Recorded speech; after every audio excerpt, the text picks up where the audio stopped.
በነገራችን ላይ ካልኩ ብያለሁ ብዬ ኃላፊነቱን የምወስድ ሰው ነኝ። ያመንኩበትን ነገር ተናግሬ ኃላፊነቱን የምወስድ ሰው ነኝ። ጥቁር ጉንዳን ከያዘ አይለቅም፣ ከለቀቀም እሾኩን እዛው ትቶ ነው የሚነቅ።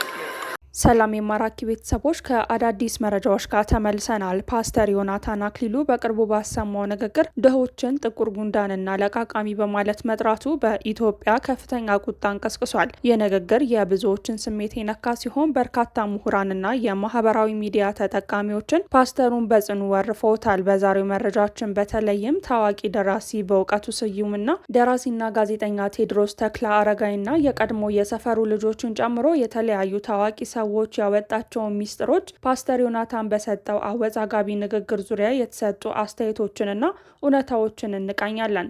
ፓስተሩ ከዚህ ቀደም የነበረው ማንነት፣ ስለ መልካም ወጣት ፕሮጀክት የሚነሱ ጥያቄዎች፣ ከጠቅላይ ሚኒስተሩ ስለተቀበለው በርካታ ገንዘብ እንዲሁም ፓስተሩ ራሱ ለተፈጠረው ውዝግብ የሰጠውን ያልተጠበቀ ማብራሪያን ጨምሮ ሁሉንም ዝርዝሮች ይዘን ቀርበናል። እስከ መጨረሻው ድረስ ተከታተሉን።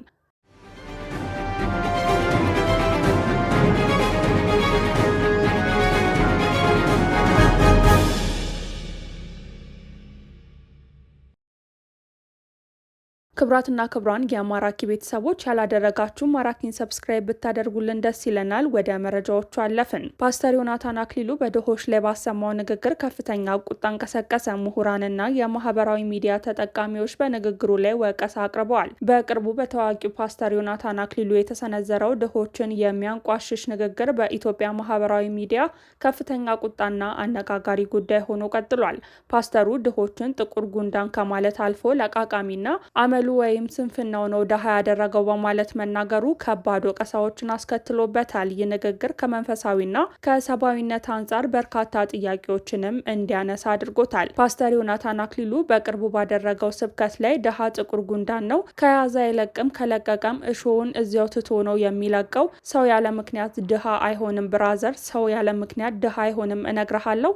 ሁላችንም ራቁታችንን የመጣ ነው። ያለ ምክንያት ድሃ አይሆንም። የሆነ ጉዳይ አለ ወይ አመሉ ነው ድሃ ያደረገው። ከዛ ሲቀጥል ስንፍናው በማለት ተናግሯል። ይህ አባባል ወዲያውኑ የማህበራዊ ሚዲያ የትችት ማዕት የፈሰሰበት ሲሆን በርካቶች ፓስተሩ ድህነትን የሰዎች የግል ስንፍናና አመል ውጤት አድርጎ ማቅረቡንም ተችተዋል። የዘር ማጥፋት ደረጃዎችና ስጋቶች በተለይ ገጣሚ ዮሐንስ ሞላ የፓስተሩ ንግግር ከባድ ትችት በመስጠት ከ10 የዘር ማጥፋት ደረጃዎች መካከል 4ቱን በግልጽ ያካትታል ሲሉም አስጠንቅቀዋል። ጥቁር ጉንዳን የሚለው አገላለጽ ደሃው ከሰውነት ደረጃ ዝቅ የሚያደርግና በሩዋንዳ የዘር ጭፍጨፋ ወቅት በረሮ የሚለው ፍረጃ ጋር ተመሳሳይነት እንዳለው ገጣሚው አክሎ አስረድቷል። ይህ ንጽጽር የንግግሩን አሳሳቢነትም ከፍ አድርጎታል። የፓስተሩ ንግግር በማህበራዊ ሚዲያ ላይ ትልቅ መነጋገሪያ ሆኗል። ደራሲና ጋዜጠኛ ቴዎድሮስ ተክለ አረጋይ ፓስተሩን ኢየሱስ ክርስቶስ ለአንዳንድ ፓስተሮች ሱቃቸው ነው፣ እየቸረቸሩ ይሸጡታል በማለት ወርፎታል። ስለ እግዚአብሔር የቱንም ያህል መረጃ ቢኖር እግዚአብሔርን ካላወቅከው ነው እንዲህ የምትሆነው ሲልም የፓስተሩን መንፈሳዊ ብቃት ጥያቄ ውስጥ ከቷል። በርካታ የማህበራዊ ሚዲያ ተጠቃሚዎች የፓስተሩን የድሮ ማንነት በማንሳትም ድህነቱን ረስቶ መመጻደቁን ተችተውታል። አንድ አስተያየት ሰጪ ዮናታን ሐዋሳ ከተማ ላይ ገና ፕሮሞሽን መስራት ባልጀመረበት ሰዓት ጉረኛ ደሃ ነበር በማለት የፓስተሩን ያለፈ ታሪክ አስታውሷል። ሌሎች ደግሞ ደሃው ማህበረሰብ ትከሻ ላይ ተንጠልጥሎ የዝናና የሀብት ማማ ላይ ከወጡ በኋላ መልሶ ያንን ማህበረሰብ መሳደብ ነውር ነው ሲሉም ነቅፈውታል። የፓስተር ዮናታን የቅርብ አዋቂ እንደሆነ የገለጸ አንድ የማህበራዊ ሚዲያ ተጠቃሚ ዮናታን ከዓመታት በፊት በሐዋሳ ከተማ እንዴት እንደጀመረና ወደ ሀብትና ዝና ማማ እንደወጣ ዘርዝሯል። ዮናታን 2 ምርጥ የፈጠራ ሀሳቦችን ይዞ መጣ። አንደኛው መልካም ወጣቶች ሲሆን ሁለተኛው ደግሞ ለሚጋቡ የማርሲል አባላቶች ገንዘብ መሸለም ነው ሲልም ገልጿል። ምንም እንኳን እነዚህ የቢዝነስ ሀሳቦች መጀመሪያ ላይ ከፍተኛ ትርፋማ ባያደርጉትም መልካም ወጣት የተሰኘው ፕሮግራሙ ወላጆችና ወጣቶችን ተከታዮቹ በማድረግ ስኬታማ የቢዝነስ ሀሳብ መሆኑን አስረድቷል። ሌላኛው አስተያየት ሰጪ ደግሞ አንድ አገልጋይ በዚህ ልክ ጎበዝ ቁማርተኛ ሲሆን ያየሁት ዮናታንን ነው። አላማና እቅድ አለው። ገንዘብ መሰብሰብ ዋናው እቅዱ ነው በማለት የፓስተሩን የገንዘብ ፍቅርና አሰራር አጋልጧል። በተጨማሪም ዮናታን ስሙና ዝናው እንዲናኝ 4 ሰዎችን እንደቀጠረ ጠቁሟል። እነዚህ መጽሐፍ ቅዱስን ጠንቅቆ የሚያውቅና ጥሩ ዓላማዊ እውቀት ያለው ለስብከቶቹ ሀሳብ የሚያቀርብ የሚቀርብለት ሰው አጀንዳ ሴት የሚያደርግለት የማይነኩ ነገሮችን እንዲነካ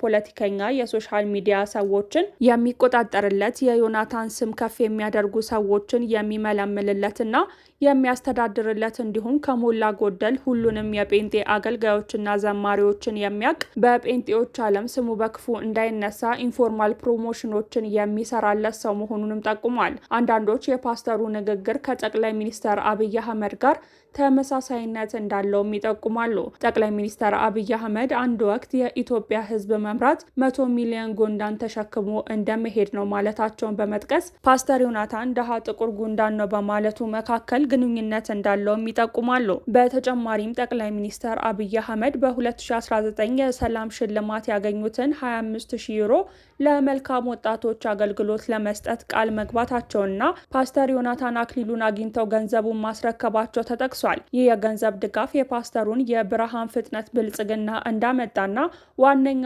ዓላማውና ኢላማው ኦርቶዶክስ ተዋሕዶን በዘመናዊ የድምጽ ሲስተም በስርዓተ ምህዳር በአደባባይ ሕግን ጥሶ ድንበር አልፎ እንደ ልብ መናገር ነው ሲል አንድ የማህበራዊ ሚዲያ ተጠቃሚ ወቀሳ ሰንዝሯል።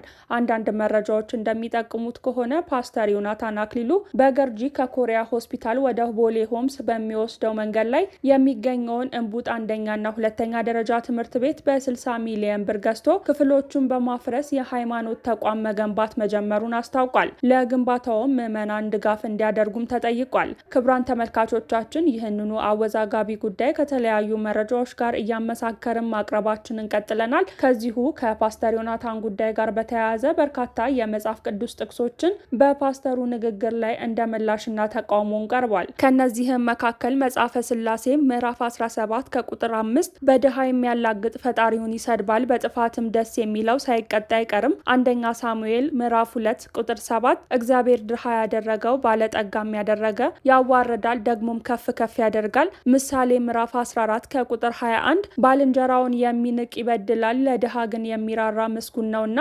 ምሳሌ ምዕራፍ 19 ቁጥር 17 ለድሃ ቸርነትን የሚያደርግ ለእግዚአብሔር ያበድራል በጎነትንም መልሶ ይከፍለዋል የሚሉትም ይገኙበታል። እነዚህ ጥቅሶች የፓስተሩን ንግግር የሚያወግዙ ሲሆን ድሃን መናቅ በእግዚአብሔር ዘንድ ተቀባይነት እንደሌለም ያሳያሉ። ታዋቂ ደራሲ በእውቀቱ ስዩም ስለ ትጋት ድህነትና የሃይማኖት መሪዎች ማህበራዊ ኃላፊነት አስመልክቶ ጠቃሚ ሀሳቦችንም አቅርቧል። የበእውቀቱ ስዩም አስተያየት በተለይም ፓስተሩ ድህነትን ከስንፍናና አመል ጋር ማያያዙን ለተቹ ወገኖች ተጨማሪ እይታን ይዞ ቀርቧል። በእውቀቱ ስዩም በንግግራቸው መጀመሪያ ላይ ጉንዳንን እንደ ታታሪነት እንጂ እንደ ድህነት ምልክት እንደማናውቀው በመጥቀስም ይጀምራል። ጠቢቡ ሰለሞንንም አንተ ታካች ወደ ገብረ ጉንዳን ሂድ ሲል አርያ አድርግ ማለቱ እንደሆነም ይገልጻሉ። ይህ የጉንዳን ትርጓሜ ፓስተር ዮናታን ከተጠቀመበት አገላለጽ ጋርም ይጋጫል። በተለይም ሁላችንም ራቁታችንን ነው የመጣ ነው የሚለው የተለመደ አባባል በመንቀፍ በእውቀቱ ስዩም ማህበራዊ እኩልነት አለመኖሩን አጽንኦት ይሰጣል። እውነት ነው ሱፍ ገበርዲን ለብሶ የተወለደ የለም። ይህ ማለት በዚሽ ምድር ለሁሉም ሰው ኑሮውን የሚያሸንፍበት አንድ አይነት መወዳደሪያ ሜዳ አለው ማለት አይደለም በማለት የኑሮን መሰናክሎች የሰዎችን የግል ምርጫ ሳይሆን ስር የሰደዱ መዋቅራዊ ችግሮች ውጤቶች መሆናቸውን ያብራራሉ። ራቁታችንን መምጣታችን አይደለም ችግሩ፣ የሚቀበሉን ወላጆች እርቃናችንን የመሸፈን አቅም አላቸው ወይ? በእራፊ ጨርቅ የሚጠቀለላለ፣ በሐር ጨርቅ የሚጠቀለላለ። የዓለሙዲን ልጅና ጎዳና ላይ የሚወለደው የአንዲት የኔቢጤ ልጅ እኩል ናቸው? የመጀመሪያው ሁለተኛውን ቀድሞ ቢከበር ሁለተኛው ባመሉና ባመዱ ምክንያት ደህየ ሊባል ነው ወይ? በማለት የድህነትን ምንጭ ወደ ግለሰብ ስንፍና ብቻ ማስጠጋት ስህተት መሆኑን በግልጽ ያሳያል። በእውቀቱ ስዩም ስንፍናንና ስለ ታታሪነት የማውራት ሞራል ሊኖራቸው የሚገባ ሰዎች እነማን እንደሆኑም ይለያል። በእሳቸው እይታ በዚህ ሀገር ላይ ስንፍናና ስለ ታታሪነት ማውራት ያለባቸው በትክክል በልፋታቸው የሚኖሩ ሰዎች ናቸው። ገበሬው፣ ጠረፍ ጠባቂው፣ ሐኪሙ፣ መምህሩ፣ ነጋዴው፣ ሹፌሩ፣ ግንበኛው፣ አናጢ ወዘተረፈ ሲሉ የእውነተኛ የጉልበትና የአይምሮ ሰራተኞችን ሚና አጉልተው ያሳያሉ። በአንጻሩ እግዚአብሔር ነገረኝ በማለት በአማኝ ህዝብ ድጋፍ ደልቶት የሚኖር ሰው ስለ ትጋትና ስለ ስንፍና የማውራት ሞራል የለውም በማለት በተለይ የሃይማኖት መሪዎችን ቀጥተኛ ትችት አቅርበዋል። በመጨረሻም በእውቀቱ ስዩም የሃይማኖት መሪዎችን ማህበራዊ ኃላፊነት በሚመለከት ወሳኝ መልእክትም አስተላልፏል። የሃይማኖት መሪዎች ሰባኪዎች ህብረተሰቡ ብዙ መስዋዕትነት እንድትከፍሉለት አይጠብቃችሁም። ሀብታሞች ለእናንተ ከሚሰጡት መባና ስጦታ ቆንጥረውን በብዙ ምክንያት ለተቸገረ እንዲረዱ ካሳሰባችሁ ትልቅ ውለታ ነው ብሏል። ይህ ሀሳብ የሃይማኖት ተቋማት ሀሳባቸውንና ተሰሚነታቸውን ለህብረተሰቡ ድጋፍ እንዲያውሉም ጥሪ ያቀርባል። ይህ በዚህ እንዳለ በማህበራዊ ሚዲያ ላይ ውዝግብ የፈጠረውና ጥቁር ጉንዳን የሚል ቃል የተጠቀመበት ቪዲዮ ራሱ ፓስተር ዮናታን ማብራሪያ ሰጥቶበታል። ፓስተር ዮናታን አክሊሉ እንደገለጸው ቪዲዮ ስለ ራሱ ህይወት ሲያወራ የተናገረው እንጂ ድሆችን ለመናቅ የታለመ አልነበረም ሲልም ገልጿል። አወዛጋቢው ቪዲዮ የስንፍና አደጋዎች በሚል ርዕስ ከዓመት በፊት በማርሲል ቲቪ ዩቲዩብ ቻናል የተላለፈ ነው። ቪዲዮም ከተቆረጠ አውድ ውጪ ነው የተተረጎመው ሲልም ገልጿል። ሙሉም ትምህርት አሁንም በቻናላቸው ላይ እንደሚገኝና ተመልካቾች አይተው እንዲፈርዱበትም አሳስቧል። በቪዲዮ ላይ የተናገረው ስለ ራሱ እያብራራ እንደነበረ የገለጸው ዮናታን እኔ የሚለውን ክፍል ተቆርጦ በመለቀቁ ምክንያት አለመግባባት እንደተፈጠረ ተናግሯል። እኔም በደሃ ቤተሰብ ውስጥ ነው ያደግኩት። እናቴ ያለችኝን አባቴ ያለኝን ምሳሌ እያነሳው ስለኔ ነበር ለወጣቶች ሳብራራ የነበረው ሲልም አስረድቷል። ጥቁር ጉንዳን በሚለው ቃል ራሱን እንደገለጸውም አብራርቷል። የኔን ውድቀት የሚመኙ በርካቶች አሉ፣ ለነሱ ምላሽ አልሰጥም ያለው ፓስተር ዮናታን ማብራሪያው ለነሱ አይደለም፣ በትክክለኛው መስመር ላይ ለሚገኙ ወገኖቼ ነው ይህን ምላሽ የምሰጠውም ብሏል። ከዚህ ቀደምም በየዓመቱ በእርሱ ላይ ዘመቻውን እንደሚያካሂዱ ገልጾ ይህንን ጉዳይ የሚያብራራው ለሚወዱትና ለሚያከብሩት እንዲሁም ከትምህርቱ ለተጠቀሙ ሰዎች መሆኑንም አብራርቷል። የቪዲዮ ቆይታ 40 ደቂቃ የነበረ ሲሆን 230 ሺህ ተመልካቾችም ነበረው ብሏል። ቪዲዮ ተቆርጦ በመውጣቱ ምክንያት የተፈጠረው አለመግባባት መሆኑን አጽንኦትም ሰጥቷል። እኔ በፍጹም በኢኮኖሚ ደረጃ በዝቅተኛ ደረጃ ያሉ ኢትዮጵያውያንን ክብር ለመንካት ብዬ አይደለም ያለው ፓስተር ዮናታን ሙሉ ትምህርቱን ብትሰሙት በጣም ደስ ይለኛል ሲልም ጥሪ አቅርቧል። እኔ ብሳሳት ኖሮ ይቅርታ ላለው፣ ይህ ግን በፍጹም ከትምህርቱ ውጪ ወጥቷል ብሏል።